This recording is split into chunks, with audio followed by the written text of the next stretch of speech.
Means Chelsea win by 6 goals to nil. More problems for Everton at the bottom of the table. Meanwhile, at the top for Chelsea, they find themselves now just 3 points behind the likes of Manchester United and Newcastle. And Pochettino's side do have a game in hand as well. Let's welcome in, shall we? Mario Melchiot joins us, of course, former Chelsea defender. Mario, you're on and we have something positive to say finally about Chelsea. Yay!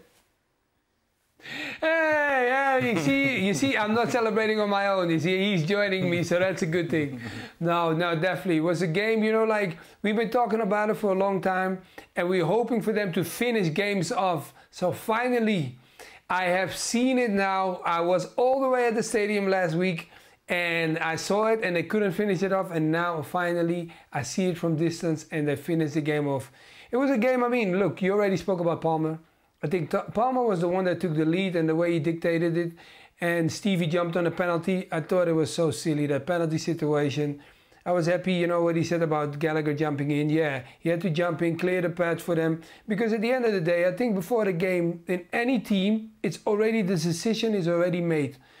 Palmer takes the penalty. So I don't understand what Madueke and Jackson are trying to do. I know you guys want to score, but then you got to wait for your opportunities. Should we do the penalty now? May as well do the penalty now then. As Mario has led us down that path inevitably. Mauricio Pochettino was asked about it after the game. This is what the Chelsea coach had to say. I thought we behaved like kids today. When this happens, we need to learn and learn quick. Perform like today, but behave much better. Next time they're all out, it's not a joke. It's impossible. After a performance like this, to have this behaviour, we have to learn a lot if we want to be a great team. Think more in a collective way than in an individual achievement. You know, there's no doubt with the statement he's made how unhappy he is with the players, the whole situation. Yeah. So I think he's... But surely a manager of his experience should just gone, right, Cole Palmer, you're our penalty taker. Isn't that something you do as a manager? Yeah, he does, aye. I'm just saying that the first time that happened earlier on in the season, you were talking about... He went a little bit of a softly approach. This is the perfect approach.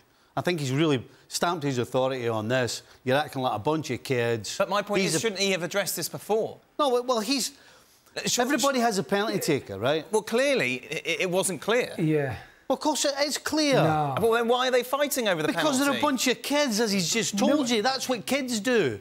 They think because it's 4-0, the game's done. We saw it, but let's do the nice thing. We saw it in the Manchester United game. He obviously hasn't made it clear. But I told you, he went softly with it. No, but it's not about what he said. No, it's not what about he said afterwards. afterwards. When you play with a striker, let me tell you, things like this happen. When you play with a striker like Jackson that wants to score, things like this happen there. You don't look. Sometimes when you play in a team, everything is being told before. Just like Stevie said, they tell you in advance. But strikers are the hardest people to play with sometimes. When they just want to count on scoring more goals. And that's why Jackson jumped up. But he's been told that he's not the first to strike the ball. But the thing is, like, when you stand on the pitch, hopefully the Palmer would say, oh, I got a hat-trick, you can take this one. No, the kid wants to add to his tally, so that's normal. So that's why the rest has to move. Just think what I told you the first time, though. You can't... Not every single time something goes wrong do you get a big hammer and smash everybody over the head. That's not always the best way. No, I completely understand what you're saying. But to your point... Yeah. To your point, maybe that's what he should have done the first time. All I'm telling you is the first time round, he's went, OK, I'll do the softly approach. And there's no question, everybody knows who the penalty taker is, by the way. But because... That's my point. That's what because they're inexperienced and it's 4-0, Madueke thinks, well, I haven't got a goal. Jackson's got a goal. He's got 3. I'll get it. Right. That's not... The best teams... You don't see that because everybody knows it's about, as I said, you get the chance to bury somebody, you bury them. The funniest part of all of it is that Jackson was having a back and forth with Madueke, right? But somehow Madueke had convinced Jackson that he was going to take it. And then when Conor Gallagher grabbed the ball and gave it to Cole Palmer and said, no, neither one of you are taking it, it's Cole Palmer, then Jackson comes out of nowhere and said, oh, no. I'm OK with Madueke taking it, but not the actual penalty taker. Look, this is honestly, this is a non-issue. This is a non-issue. Chelsea, finally, finally, they look like a team that can do things going forward. They look like a team that can score goals. They had a thorough performance, a dominant performance. Moises Caicedo, out of his mind today. You have Nicholas Jackson was good. Cole Palmer was good. Madueke was active down the right-hand side. It was a complete performance from Chelsea where there was no stress, no drama, no sense of Everton ever being in this game. I refuse to make this about the penalty kick situation. I have to focus on the performance of Chelsea. And if you want to go negative on Everton. Don't go negative on the penalty. No, this is a symptom. What happened with the penalty? It's all very well. They beat Everton 6-0, who were atrocious, but they still beat them 6-0. But it's a symptom of one of the problems with this team. And because they beat Everton 6-0, and because they've had one incredible game, they've got some results recently, but they haven't played like this. I think it's a little early to start thinking that they've turned around the corner. And the fact that the penalty carry-on happened tells you they're not ready yet to be a proper team. How good is Cole Palmer, Mario? How good was that first goal? Very, very good. I think, you know, what Cole Palmer is very good at is, like, sometimes you see young talents and they can see things in advance. Normally you become a little bit older, you understand, and then you do things. I had it, for example, like Wayne Rooney for me was a great example. That young and pick up the ball in areas where you don't expect it. Cole Palmer, he picks up the ball and his mindset is already 2 steps ahead. I think that makes you a better player. When you watch a player, you always got to know, what are you going to do when you get the ball? And I think some people always think it's about tricks or this or that. It's about playing simple and knowing exactly what you're going to do in your next step. And that's why I think he scored the goal. Especially that goal that he scored with his right foot. I don't think people will highlight that a lot, but he's a lefty. And when you are that comfortable to lob your goalkeeper, Pickford, with your right foot that quickly, I think that says a lot about your talent. I tell you, his face and the way he goes about it would make you think that butter wouldn't melt, wouldn't it? I mean, he just looks like a wee kid. Do you think so? Aye. But, no, that's what he looks like. Right. But he's not. You see the way he handled that penalty? That is maturity, by the way. All this nonsense is going on. Number one, there's no facial expression at all. He's actually he's helping shove them away. But you know, he's doing all of this, but he's also thinking about his penalty. And then he converts the penalty. As if that hadn't happened. Tell you what, he's incredible for his age, mature. There is a simple excellence quality to his game.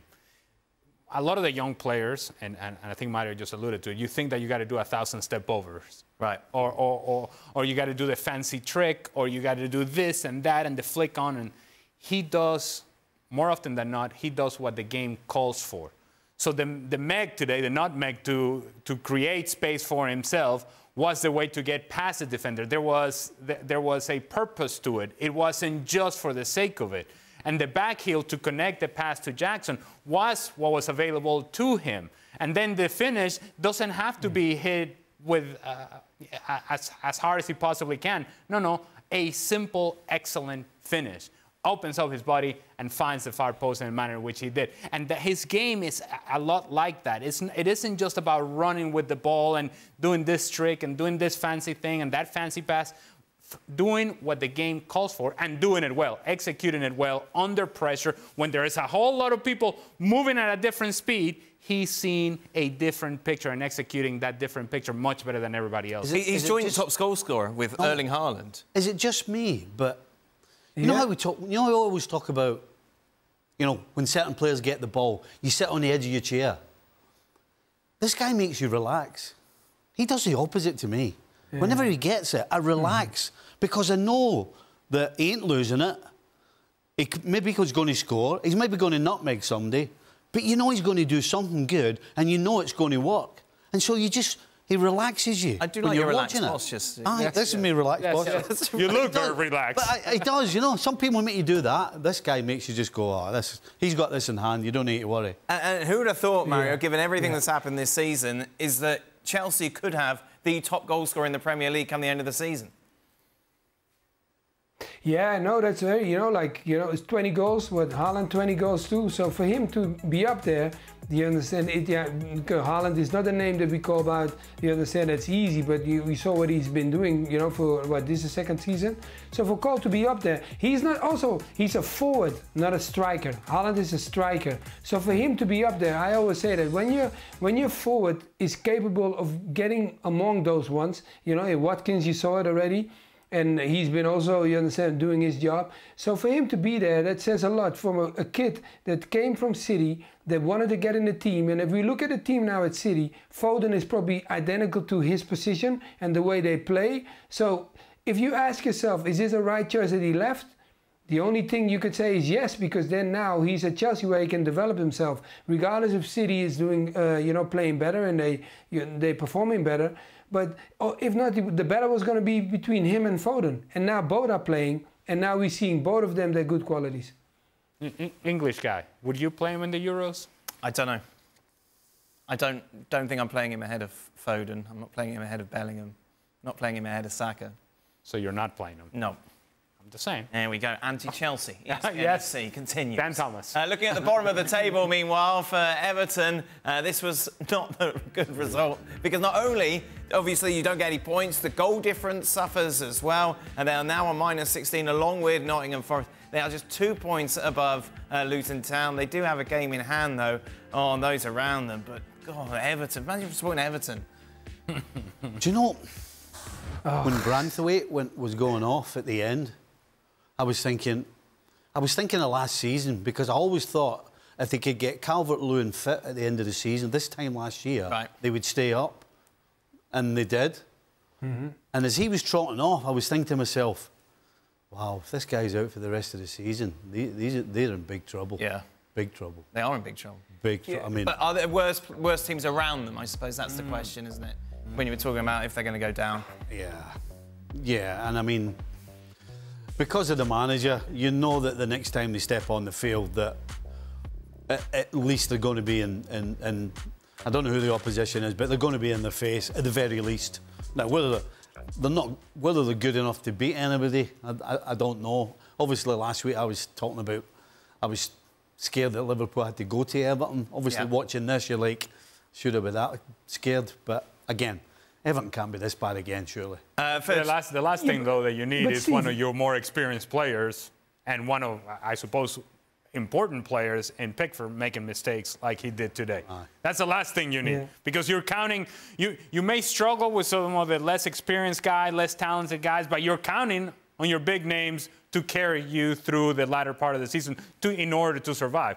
He can't be making this sort of mistakes and expect Everton to stay up. Slightly tougher opposition coming up then for Chelsea. Next is the semi-final of the FA Cup as they take on Manchester City this weekend. That game will be live on ESPN Plus next Saturday. 24 hours later, it's Coventry against Manchester United at Wembley. Those games exclusively live on Plus.